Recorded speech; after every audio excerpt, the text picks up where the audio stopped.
રીતે રજૂઆત કરાય હે બધું પ્રોટોકોલ હોય છે બધું લેખિતમાં આપવું પડે છે આવી રીતે એમનો જવાબ હતો તો મને એટલું જ લાગ્યું કે બીજા કોઈ મુખ્યમંત્રી હોય કે બીજા કોઈ માણસો હોય જેમના હૃદય હોય એ પેલા એવું કહેતા બેન શું થયું છે તમારા જોડે મને જાણ કરાવો શું છે તમારી પ્રોબ્લેમ મને કહેજો હું જેટલું થઈ શકે એટલું તમારી મદદ કરીશ જેટલું તમારા કેસમાં હેલ્પ જોઈએ એટલી મદદ કરીશ જો જવાબ તો જોયો હતો એ તો મળ્યો જ નહીં પણ જે નતું જોતું હતું બધું એમને મને આપી દીધું પછી એમના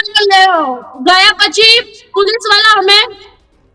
ડીસીબી ક્રાઇમ બ્રાન્ચ લઈ ગયા 5 કલાક સુધી પૂછપરછ કરી અહીંયા એક જ છોકરો એમના કારણે એક દીકરી તો ગુમાવી નાખી બીજો છોકરો મારો સવારથી 9 વાગ્યાથી 4:30-5 વાગ્યા સુધી ઘરે આપણો ભૂખે બેસેલો હતો એમને કશું થતું જેના ભ્રષ્ટાચારના લીધે મેં દીકરી ગુમાવી નાખી છે એમને તો એના ઉપર કશું લેતા નહીં બીજો મારો દીકરો બી કશું થઈ જતો તો એમનું શું થતું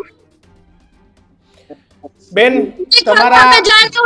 ખોટી આશ્વાસનો કરે છે મિત્રો આવા જ વિડીયો અને શોર્ટ્સ જોવા માટે આજે જ અમારી ન્યૂઝ રૂમ YouTube ચેનલને સબસ્ક્રાઇબ કરો